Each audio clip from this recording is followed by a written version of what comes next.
Cameroon, Bandou, Africa, Bandou, through the world, Bandou.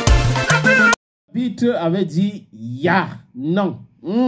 Les gars ont refusé de boycotter MTN Elite 1 et MTN Elite 2. Donc il y avait des matchs de la 20e journée qui se sont joués à Melon et à Konsamba. Aigle a joué contre Coton Sport de Garoua, c'était 0-0 je pense bien. Et comment on appelle le club de Melon? Rena, voilà j'y arrive enfin. Pourquoi j'ai oublié le nom de ce club-là alors que c'est un club populaire? Rena a joué contre Colombe Sportive de Dja et Lobo. Et Colombe Sportive menait 1-0. Il y a eu un penalty.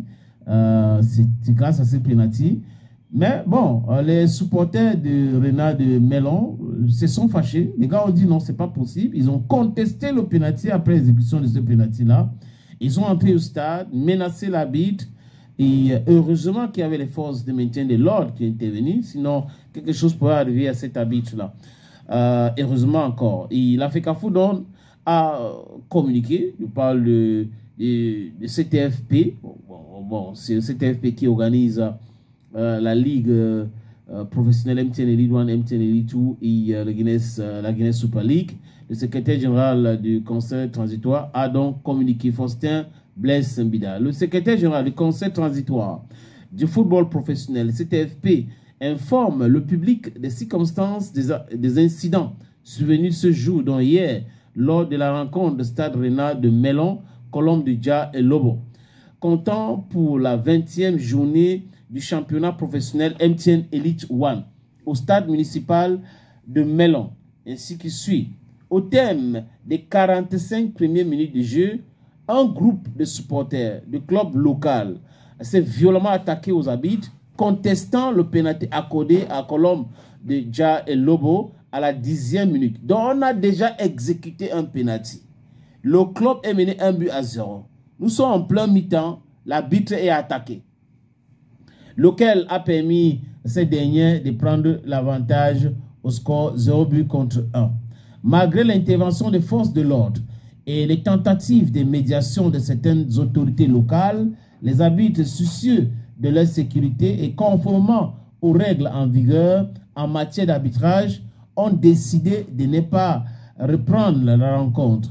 Ils ont finalement pu quitter les lieux sur forte escorte policière. Le CTFP déplore fermement ces agissements regrettables, contraires à l'éthique sportive, et informe qu'ils seront soumis à l'examen de la Commission fédérale d'homologation et de discipline pour les suites appropriées. Signé par le secrétaire général, Faustin Blaise Mbida. Ce n'est pas une très très bonne image, il faut le dire. Hein. Ce qui s'est passé en Melon avec les supporters, je pouvais comprendre si les gars avaient contesté dès le départ le penalty. On joue un match, à la 10e minute, on accorde un penalty, on tire, on marque. Vous êtes mené 1-0.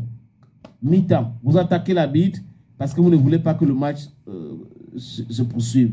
Bon, j'espère que le club de Melon ne va pas subir trop de pénalités parce que là, ce sont ses supporters. Peut-être que le stade sera interdit et que les autres rencontres du stade Rena vont se jouer ailleurs, parce que si les supporters se comportent comme ça, et ils vont se comporter comme ça avec toutes les autres équipes, donc ce n'est pas du tout bien. Bon, on attend la décision que la Commission fédérale d'homologation et de discipline va prendre. Les images sont là, le rapport des arbitres est là, le commissaire de match aussi certainement a fait son rapport. Donc, we are going to see what is going to happen exactly.